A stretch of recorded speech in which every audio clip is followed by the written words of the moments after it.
each of these different states, we've talked about the core and the inner, the middle, and the outer domains of reality, within which reality takes place, right?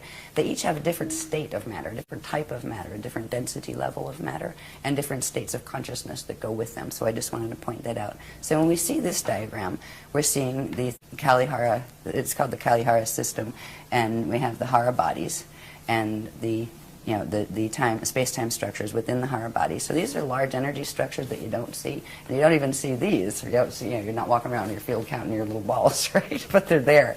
This structure, the cosmos is created with this structure, but it's much more complex. But when you see it, it implies structure, but also time and evolution. And that is a good way to show the ascension process, where it is, you expand out, you go through experiences in the time levels of the time matrix, and then come back in through the Adashi return cycles. So the word Adashi, for instance, is something that is special to us, because we are following the path of Adashi, the path of Christ-star return. When I use the word Christ-star, by the way, or any of the words like Christ, or anything like that, we spell it with a K. It's either K-R-I-S-T, sometimes we use shorthand, or K-R-Y-S-T. There's a reason for that. It's not because we're basing everything on the Bible or anything like that, nothing against the Bible, but it's spelled with a K because that's how it originally was, and what it refers to there's 7 syllables to it. We often will just shorten it to 5. The first 7 audible sound tones of creation, and they are Ka, Ra, Ya, Sa, Ta, Ha, La. And we also often just shorten it to, Christ, right? So that's where we use the word Christ.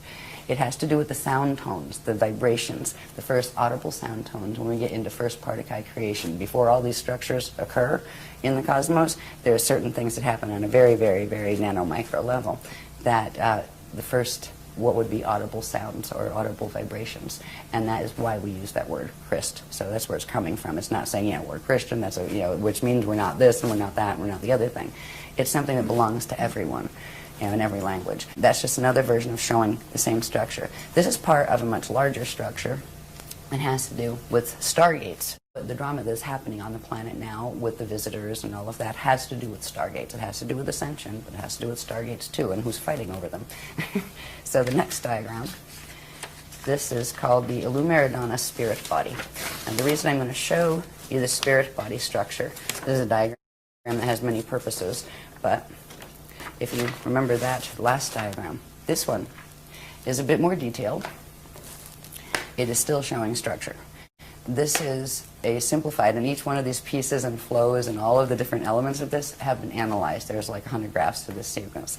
What it comes with is the structure that is referred to as the Illumeridana spirit body, which is different than your light body structure, different than your atomic body structure. Yeah, it's part of that structure.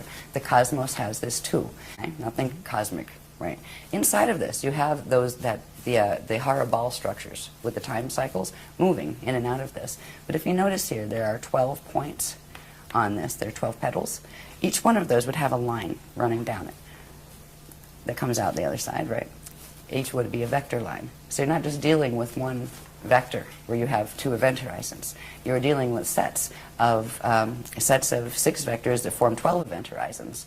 And there's more than that too, but that's the ones you can see in this diagram. The spirit body structure is built on this particular structure, and these flows here, you have some of the outer flows that are called the lotus flows, those later ones in the pink. And then these little things that you can see part of, they actually go all the way down to the core, but then there's another layer of them here and another here. These are called the core flows, or the Navajo flows. The Navajo word has to do with a particular part of the creation cycle that is the first, where the particle units, which are the first units of consciousness that materialize, are actually born. It's a word that has to do with the Navajo cycles. So these are called the Navajo core flows. This has to do with stargates.